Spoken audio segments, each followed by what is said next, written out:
So anyway, I was so busy making a video about the new Frank Stone footage that I didn't even realize BHVR had put out a promo video advertising the town of Cedar Hills. So let's pore over it for hints, as we are wont to do. First thing we see is the Scooby van racing down a residential street, fast enough that we get a tire screech and a fishtail. Given that this is probably afternoon, I'm going to guess that this is the scene where they're coming home from attempting to film the daytime shed sequence. Someone, probably Sam Green, has run them off and they've retreated to their hangout in the Rivera home garage. How can we tell it's afternoon? Well, according to the map, the only T-junction with that view of the steel mill would be right here. And it's mostly facing south, so the sun is in the west half of the sky. Here's the concept art of the Scooby van we saw in the Game Informer article. It's actually pretty close to what ended up in the game. Same with the shot of the pharmacy being across the street from the pawn shop. While Steve Goss talks about the design philosophy of the town, it was originally just some houses and stores to support a steel mill, like Sault Ste. Marie, Ontario. Then after it closed, people seemingly started using it as a bedroom community for other nearby work. He talks a little about how the old values of the town are clashing with the new residents, but doesn't give any specifics, so I'm interested to see how that plays out in the narrative. We do get a good look at some of the new construction with these 70s style bungalows that everyone had back then. And apparently the Riveras are living in. Two other things come up while Steve is talking. Christine says something about fixing the camera. So the camera gets damaged at some point early in the story, which may be what drives them to the Curiosity Shop, since we saw footage of Christine picking up a camera inside it. Also, the slogan for the Afterpiece tonic is, "Be hooked," which is just cute as heck. We've got some more shots of people working on the game's maps, but sadly BHVR Interactive did not upload 4K versions of the video. So I can't make out any clues in the file names, the way we accidentally found out the names of the cop and security guard without actually realizing that that's what we've done. That said, the clips we see give us a couple of level names. The main street that the characters walk down happens in the level Drugstore. And the cold boiler, covered in dead plants, is from a level called Pursued. So we can expect a chase scene here, I'm guessing. We also get other hints about level names, but they're too blurry to make out, based on the location on screen, and that we already know there's a level called Storm Drain is likely what this word says. This one of the furnace is completely blurred out, but since we know the second word is persistent, it can't be a very long name. Pretty happy with the Vans Are Cool bumper sticker on the back of Jamie's incredibly beat up ride. Here's a new shot of what's likely the older Sam at the mill, perhaps just after sending the filmmakers on their way.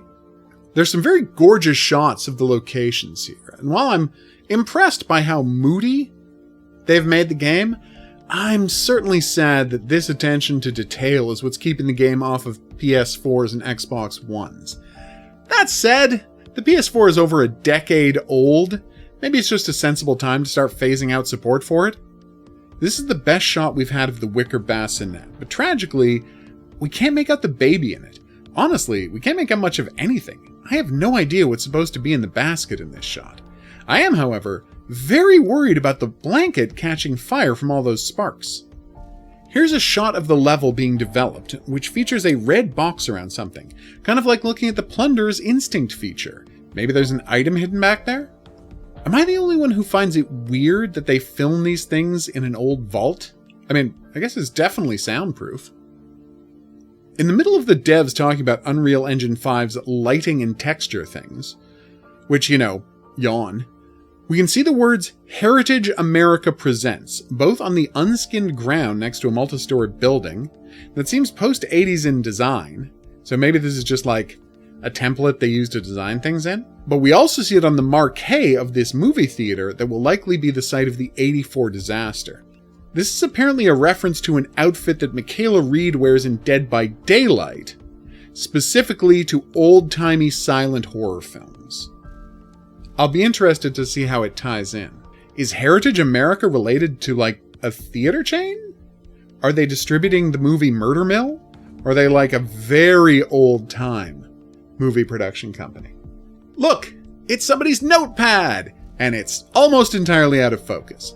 So all we know is that they want more light, or possibly to move the light, I don't know how they draw V's, and a view of something. The next lines call for dry branches, stones and pebbles, and messy stones.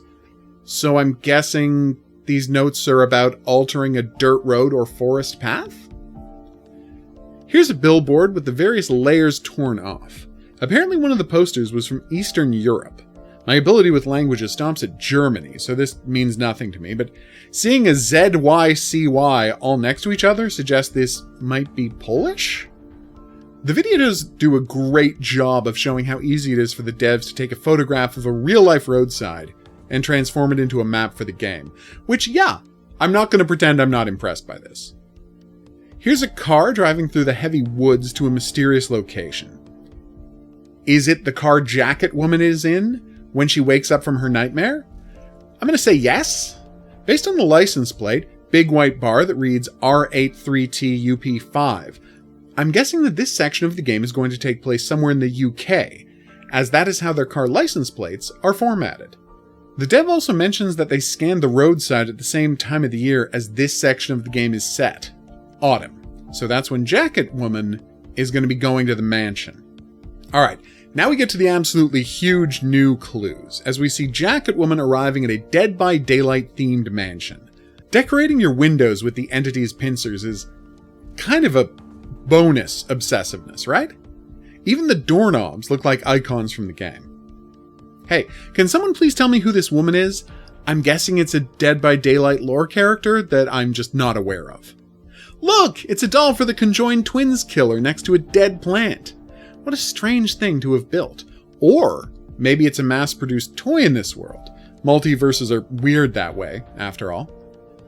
Here's the team getting into storm drains by moving a pallet, which is cute for Dead by Daylight fans. Then things wrap up with Robert revealing the storm drain access to the rest of the cast. At least now we can see why they're going to the Calhern pharmacy at that decision point. Robert works there. Also, big fan of the fake MasterCard and Visa logos on the door. Very well observed. In case you're wondering about the stool's encounter, and indeed, Robert's outfit, it used to be common for pharmacies to sell sodas and ice cream. In fact, Pepsi and Coke both started as syrups that were sold to pharmacies to be added to water and carbonated. They quickly realized how lucrative bottling it themselves was, of course. But that's how it started. The soda fountain concept lasted for a while, making pharmacies a popular hangout for young people well into mid-century America.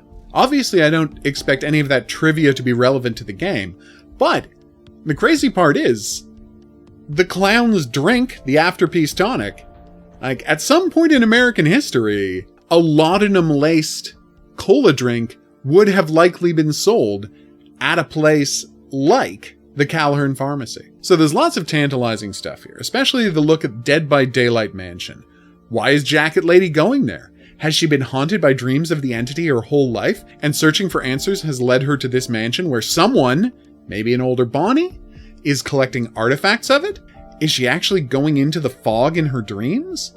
More importantly, is this mansion, filled with secrets about the entity, just a setting for this game, or are they going to be using it as an anchor point, implying that locked away in its archives are more Dead by Daylight stories ready to be told in the Supermassive House style? I think it's easy enough to guess what my preference is. We're just a month away now, people, so it's time to get really excited. For now, though, I've been the Hidden Object Guru. Thanks for watching. If you had a good time and you'd like to see more, there's buttons coming up to help with that. Questions, comments, or your own theories about what's going on in that mansion, go in the comments section below the video. I suggest you check out my game, Clown in the Woods While You Wait. It's pretty good. It's a free visual novel available on itch.io. We're going to see you back here for more Frank Stone coverage as information allows, but until then I'll say that's right. Au revoir.